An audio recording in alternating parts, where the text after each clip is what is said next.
Shalom Bapak Ibu dan Saudara yang diberkati Tuhan. Salam sehat, salam bahagia. Kita bersyukur karena Tuhan selalu memberkati kita, menjagai kita, menolong kita. Pada kesempatan ini Bapak Ibu dan Saudara semua, mari kita mau merenungkan firman Tuhan. Kita mau baca di Markus 3 ayat 24 dan 25. Demikian bunyi firman Tuhan. Kalau suatu kerajaan terpecah-pecah, kerajaan itu tidak dapat bertahan. Ayat 25. Dan jika suatu rumah tangga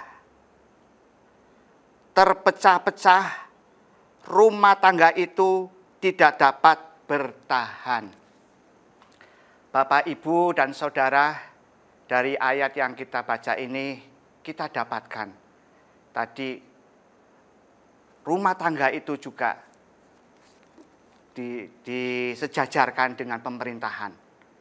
Ya memang, suatu rumah tangga adalah pemerintahan kecil, di mana kita diminta jangan terpecah-pecah. Ayat ini tadi menasehati kita semua. Bagaimana kalau suatu negara yang terpecah-pecah, maka negara itu tidak akan dapat bertahan.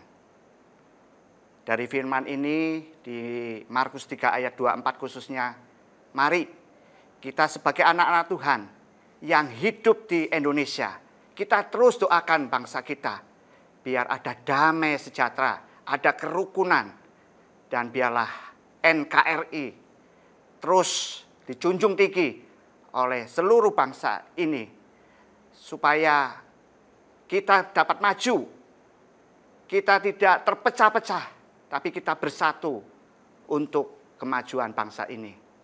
Haleluya. Pada kesempatan ini kita mau belajar tentang keluarga.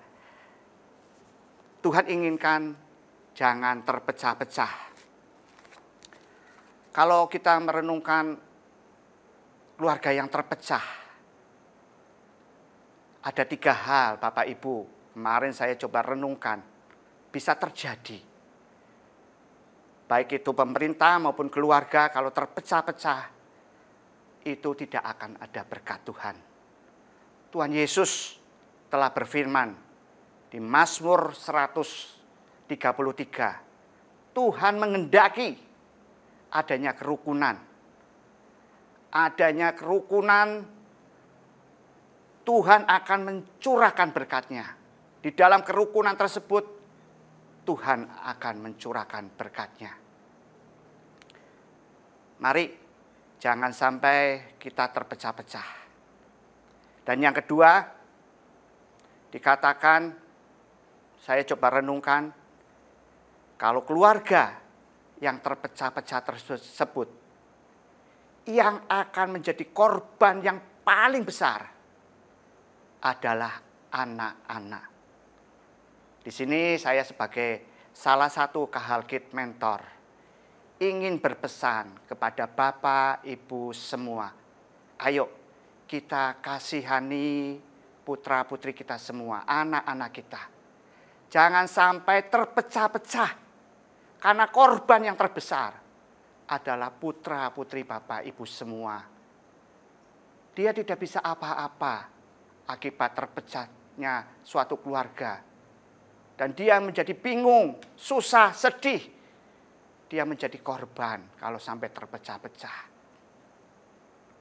Dan yang ketiga tentunya, kalau keluarga yang terpecah-pecah, apalagi itu keluarga anak-anak Tuhan, itu tidak akan menjadi kesaksian yang memuliakan nama Tuhan. Itu bisa menjadi batu sandungan bagi orang-orang yang ingin mencari kebenaran firman Tuhan.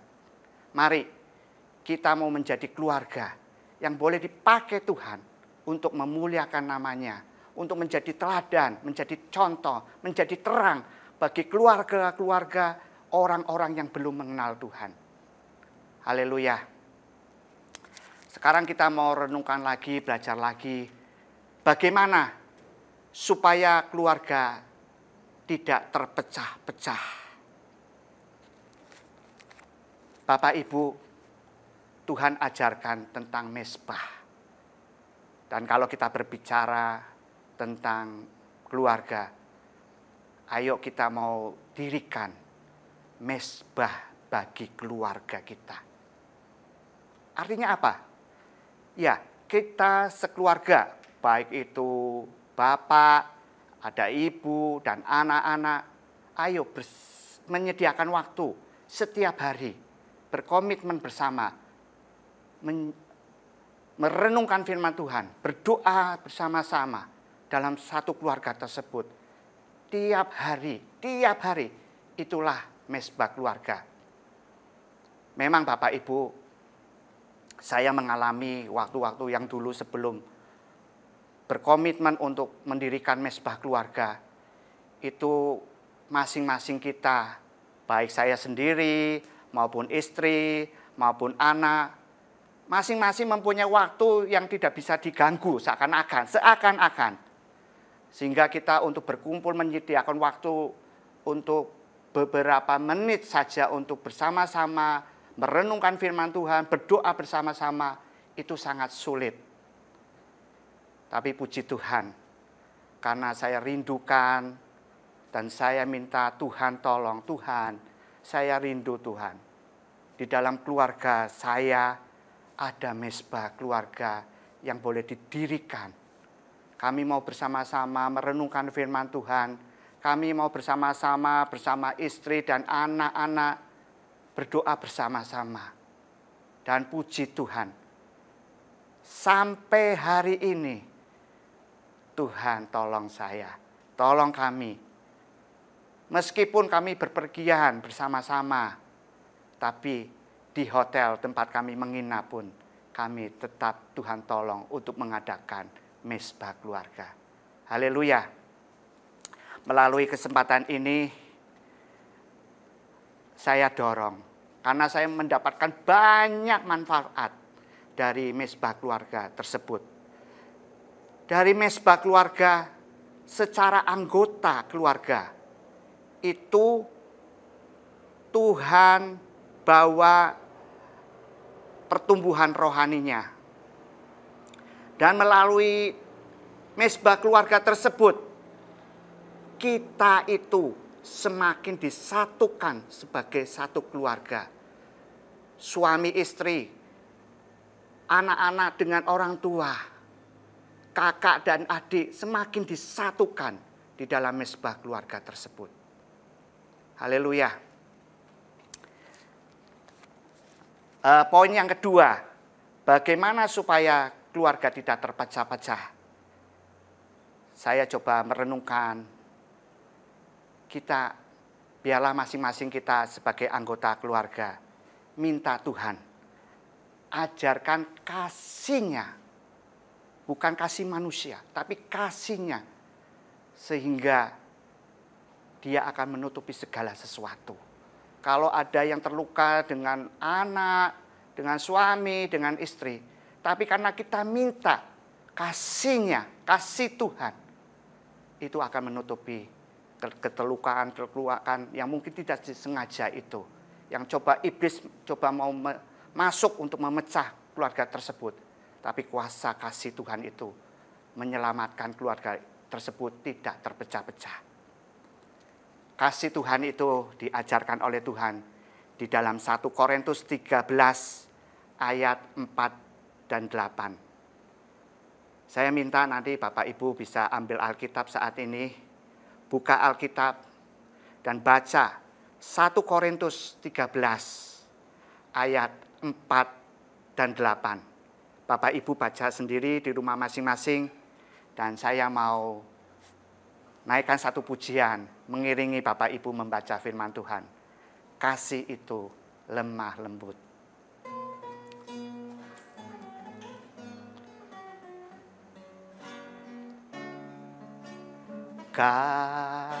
Kasih pasti lemah lembut, kasih pasti mengampuni, kasih pasti murah hati, kasih-Mu, kasih-Mu Tuhan. Ajarilah kami ini saling mengasihi.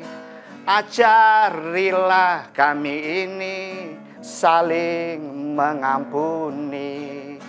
Ajarilah kami ini kasih-Mu ya Tuhan. Kasih-Mu kudus tiada batasnya. Haleluya. Biar setiap hari kita minta kasih Tuhan. Ajari kepada kita masing-masing. Poin yang ketiga, supaya keluarga tidak terpecah-pecah. Kita baca di Yakobus 4 ayat 7. Yakobus 4 ayat yang ke-7. Demikian bunyi firman Tuhan. Karena itu, tunduklah kepada Allah dan lawanlah iblis. Maka iblis akan lari daripadamu. Jadi poin yang ketiga, tunduklah kepada Allah dan lawanlah iblis. Artinya apa Bapak Ibu? Saya pakai istilah buka dan tutup. Buka artinya apa? Kita mau buka hati kita, pikiran kita, jiwa kita untuk hal-hal yang baik yang daripada Tuhan. Merenungkan firman-Nya. Bukan nasihat-nasihat Tuhan, didikan Tuhan bagi kehidupan kita masing-masing. Itu yang berarti tunduk kepada Allah. Kita mau terbuka, kita mau dididik oleh Tuhan. Kalau ada pemberontakan-pemberontakan di dalam daging kita, kita mau tundukkan kepada kehendak Tuhan saja. Dan tadi yang dikatakan tutup, artinya lawanlah iblis. Tutup bisikan-bisikan si jahat, ajakan-ajakan mungkin masuk dalam hatimu, dalam pikiranmu untuk mencoba mengacaukan rencana Tuhan, kesatuan keluarga itu. Tutup bisikan rencana anjuran dari si jahat itu. Anjuran-anjuran yang ingin memecah belah, anjuran-anjuran yang ingin menyimpan kepahitan, anjuran yang ingin marah-marah, itu bukan dari Tuhan. Tutup, segera tutup, lawan. Biar iblis lari daripada kita. Sehingga keluarga kita ini boleh tetap bersatu dan akan bertahan menjadi kemuliaan nama Tuhan. Haleluya, Tuhan Yesus memberkati kita semua.